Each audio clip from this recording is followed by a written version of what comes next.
চট্টগ্রামের 10 নম্বর জঙ্গল সলিমপুর এলাকায় অবস্থিত অক্সফোর্ড কিন্ডারগার্টেন স্কুলে দূরবীন মিডিয়া ফাউন্ডেশনের উদ্যোগে শীত বস্ত্র ও শিক্ষা সামগ্রী বিতরণ করা হয়েছে। শনিবার সকালে আয়োজিত ওই কর্মসূচিতে বিদ্যালয়ের প্রায় 200 শিক্ষার্থীর মাঝে কম্বল, খাতা, কলম সহ বিভিন্ন শিক্ষা উপকরণ তুলে দেওয়া হয়। অক্সফোর্ড কিন্ডারগার্টেন স্কুলের প্রধান শিক্ষক শফিকুল ইসলামের সভাপতিত্বে ও মোনালিসার সঞ্চালনায় দূরবীন মিডিয়া ফাউন্ডেশন কর্তৃক আয়োজিত শীতবস্ত্র এবং স্টুডেন্টদের জন্য শিক্ষা সামগ্রী পূর্বে এবং কয়েকবার আসছেন।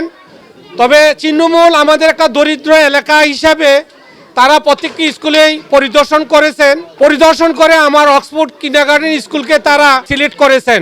আমি তাদেরকে সাধুবাদ এবং কৃতজ্ঞতা জানাই যে আমাদের অতীত এবং দরিদ্র এলাকায় স্টুডেন্টদেরকে সামগ্রী এবং শীতবস্ত্র বিতরণ করতে আসায় তাদেরকে আমি আন্তরিকভাবে ধন্যবাদ এবং শুভেচ্ছা জ্ঞাপন করছি। সময় স্বল্পতার কারণে অনুষ্ঠানে প্রধান অতিথি হিসেবে উপস্থিত ছিলেন দূরবীন মিডিয়া ফাউন্ডেশনের প্রতিষ্ঠাতা চেয়ারম্যান মাহমুদ হায়দার জীবন।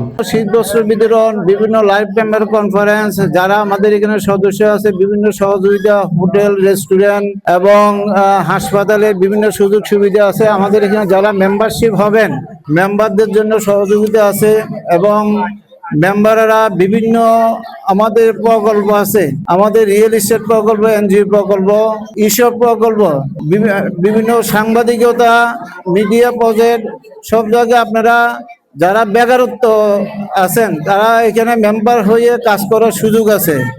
এবং আমরা প্রতি বছর এরকম নয়, আমরা বিভিন্ন মানবিক কাজগুলো করে থাকি। প্রধান আলোচক হিসেবে বক্তব্য রাখেন দূরবীন মিডিয়া ফাউন্ডেশনের আইন উপদেষ্টা অ্যাডভোকেট মোহাম্মদ শাহনেওয়াজ। প্রতিষ্ঠানের সাথে উনি সম্পৃক্ত আছে। আপনারা যদি কেউ চিকিৎসা সংক্রান্ত ব্যাপার নিয়ে কোনো প্রকার বিড়ম্বনার মধ্যে পড়েন, তাহলে আপনারা এই প্রতিষ্ঠানের কর্ণধারের সাথে যোগাযোগ করতে পারবেন। নিশ্চয়ই উনি আপনাদেরকে সহযোগিতা করবে। আত্মমানবতার সেবায় দীর্ঘদিন থেকে কাজ করে যাওয়ার সুবাদে দেশের অনেক বড় বড় প্রতিষ্ঠান থেকে ওনাকে ইতিপূর্বে সংবর্ধিত করা হয়েছে।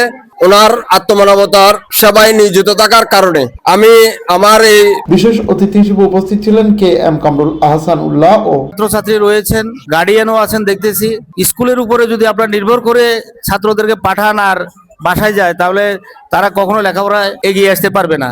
এখানে একটা পার্সেন্টেজ করা আছে। এক সময়ের শিক্ষামন্ত্রী বলছিল যে শিক্ষকদের দায়িত্ব হলো 33%, যারা শিক্ষার্থী তাদের হলো 33%, আর মা বাপের হলো 34%। তো সুতরাং এইভাবে দায়িত্ব নিজেদের দায়িত্ব পালন না করলে স্ব ক্ষেত্রে তারা কখনো সুশিক্ষিত হতে পারবে না।